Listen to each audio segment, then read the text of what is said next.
At 5 a.m., the operation began with a staggered launch sequence.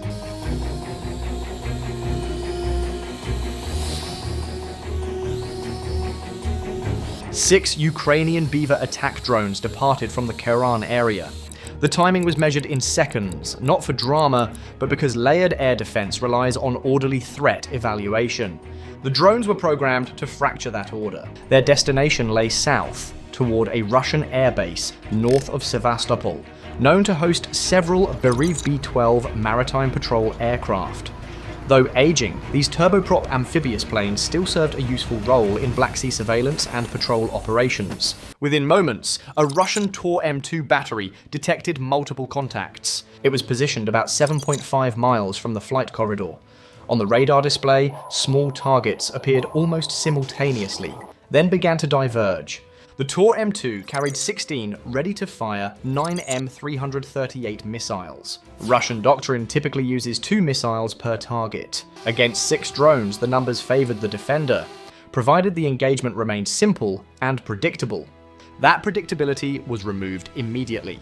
The first pair of Beaver drones climbed aggressively after launch, drawing high electrical load and emitting a stronger electromagnetic signature than their size normally would suggest. This was intentional.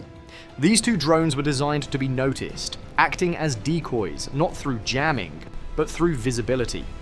Their purpose was to dominate the radar picture immediately. They forced air defenses to commit resources early. At approximately 5 hours 0 minutes and 30 seconds AM, the second pair launched from near Berislav, flying low and steady. These drones hugged the terrain, relying on thermal sensors and inertial navigation rather than emissions-heavy guidance. The final pair did not lift off immediately. Their engines were warm, but a preset timer held them on the ground just long enough to ensure the air defense crew would already be engaged when the last pressure point entered the battle space. As the TOR M2 display split into 3 distinct vectors, priorities shifted. The engagement moved from arithmetic calculations to rapid prioritization. The northern pair climbed to roughly 1,640 feet, appearing aggressive and unmistakable. The middle pair stayed low, maintaining a direct southern track with minimal maneuvering. The southern pair took a wider route, angling toward terrain that offered the possibility of radar interference. The pattern was unusual, and unusual patterns consume time. Even automated systems depend on human crews to choose what to engage first. The TOR commander committed against the most obvious threat. At 5:02 AM, 2 9M338 missiles launched towards the northern pair.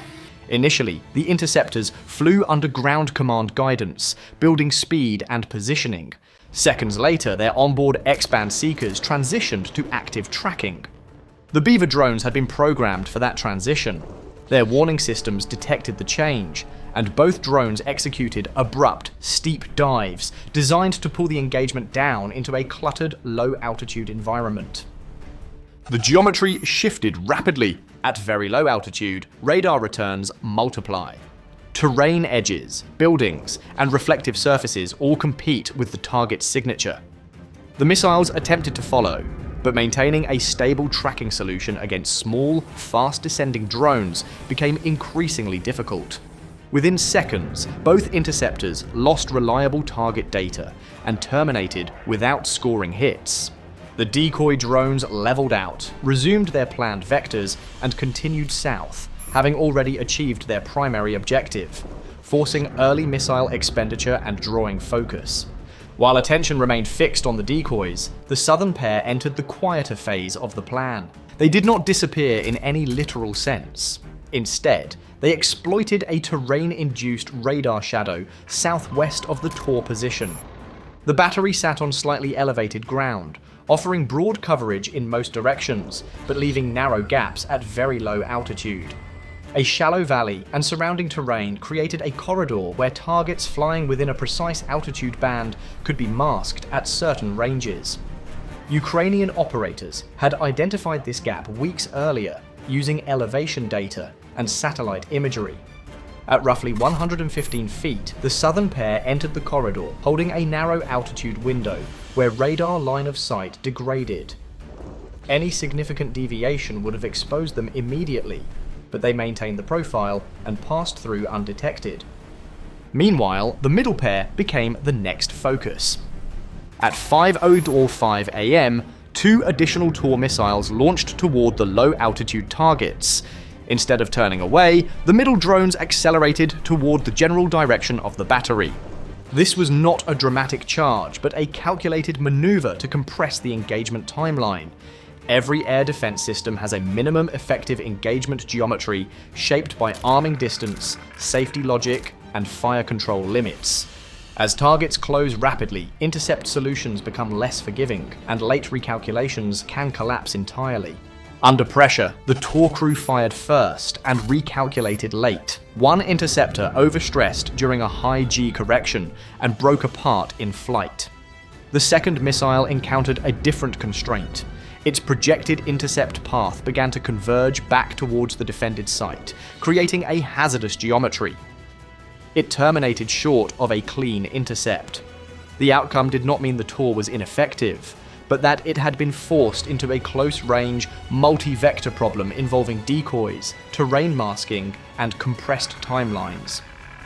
Complexity, not stealth, drove the failure. By 5:17 AM, the surviving drones crossed into occupied southern Ukraine, and the engagement environment shifted again. The next layer was not a mobile unit reacting in isolation, but a prepared medium-range system integrated into a broader network. A Buk M3 battery near Novokakhovka, operating its 9S-36 radar, had been tracking the approach for several minutes. Unlike TOR, Buk was designed to engage threats at longer ranges with heavier interceptors. The launches that followed were rapid and decisive. Missiles left the rails on flatter trajectories optimized for low-altitude targets, giving Ukrainian operators only seconds to react.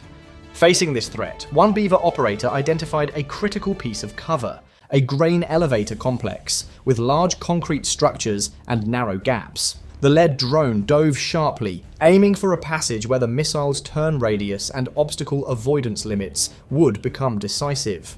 One interceptor detonated against terrain, unable to follow the drone through the confined geometry. The drones emerged through dust and smoke, but the passage was not clean. One drone sustained damage, likely from blast effects or debris, and continued briefly before losing stability and crashing several minutes later, reducing the strike package. By this stage, the broader loss picture was already forming. Russia had expended multiple high-value interceptors, and the air defense network had been forced into repeated engagements that failed to resolve cleanly. These cumulative costs, combined with later aircraft losses, contributed to assessments placing total Russian damage at approximately $120 million. The Buk battery attempted to re-engage, but the drone tactics adapted again. The remaining drones executed controlled crossovers, tightening spacing and swapping relative positions. This stressed track continuity. Modern systems can handle multiple targets, but maintaining stable tracks becomes harder when returns merge and separate repeatedly, especially in low-contrast, pre-dawn conditions. Buk's electro-optical channels were available, but darkness and haze limited their effectiveness. As the drones pressed forward, the engagement windows narrowed further. At 5:20 AM, the Buk commander reduced emissions, ported drones south. He couldn't secure another clean intercept under prevailing conditions. This was not a failure of technology alone, but a decision shaped by time, cluttered tracking, and targets that refused to behave like conventional aircraft. Over the next 15 minutes, the drones maintained low altitude and continued south on separate vectors, minimizing emissions and preserving spacing as they approached the next defensive layer. By 5:35 AM, they entered the broader coverage area of an S-400 long-range air defense system near Sevastopol. Designed primarily for high-speed, high-altitude threats, the S-400 could detect small drones, but prioritized targets based on speed, altitude, and perceived threat. This filtering logic relied on a hard-coded velocity gate, written into the system's software years earlier, that automatically discarded targets moving below approximately 100 km per hour, a parameter that could not be adjusted in real time. At that point, they were no longer urgent threats in the system's logic, just noise.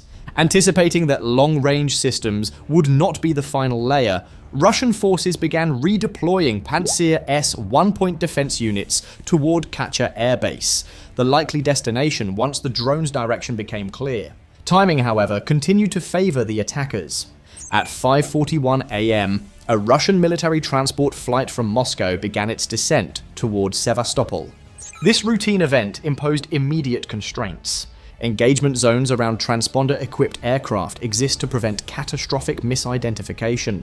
As the aircraft descended along its approach corridor, the drones aligned their route through the same general sector, staying close enough to complicate engagement authorization without creating collision risk. The presence of the aircraft forced caution and delayed long-range engagement decisions. For roughly 8 minutes, that constraint slowed the defenders' options. Requests for diversion were not immediately actionable, and command friction mattered. Once the aircraft cleared the most sensitive zone, the drones adjusted slightly onto their final approach line toward Katcha and accelerated. At 5:46 a.m., a Pantsir S1 arrived at the airbase under extreme time pressure. There was no opportunity for full stabilization or calibration. The commander ordered immediate engagement from a partially set position. One missile launched and failed, veering off and self-destructing. A second missile tracked more cleanly and destroyed 2 drones, reducing the attacking group again. With the remaining drones seconds from impact, the Pantsir shifted to its twin 30mm cannons. The gunfire was intense, but brief. Firing from an unstable posture reduced accuracy, and small drones presented fleeting targets that jinked, climbed, and dipped against the background. Hundreds of rounds were fired in short bursts, but the drones were already inside the final approach window. At 5:48 a.m., the first surviving Beaver entered its terminal dive, its thermal camera feed centered on a parked bereaved B-12. Impact occurred at roughly 130 miles per hour, with a descent angle of nearly 40 degrees.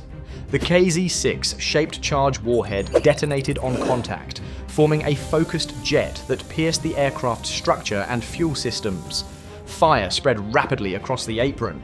Seconds later, a second drone struck a Mi-8 helicopter, triggering secondary detonations from onboard ammunition. For roughly half a minute, small arms rounds cooked off in multiple directions. Shrapnel damaged the Pantsir's radar array, degrading its ability to track further targets. With point defense partially blinded, the final drone faced reduced fire accuracy. That drone conducted a brief pass, likely recording damage, then dove into a second B-12, completing the strike. The outcome matched the mission's intent: destroy rare aviation assets and force a layered defense to expend expensive interceptors while still failing at the point of impact. By sunrise, the airbase was burning. Russian forces moved into damage control, firefighting, and assessment. Post-strike estimates confirmed the destruction of 2 B-12 aircraft, 1 Mi-8 helicopter, multiple expended interceptor missiles, and damage to at least 1 point defense system. The combined cost was assessed at approximately $120 million, driven by both hardware losses and the operational impact of losing niche aircraft. Ukraine achieved its objective. Russia absorbed the losses. Today's operation demonstrated that layered air defense can still be forced into failure when attackers control timings, exploit terrain, and design tactics around engagement envelopes and decision pressure. As damage reports moved up the chain of command, one forward-looking question remained. If this package broke through by exploiting gaps rather than brute force, how resilient will the next defensive line be when those gaps are tested again? Share your thoughts below.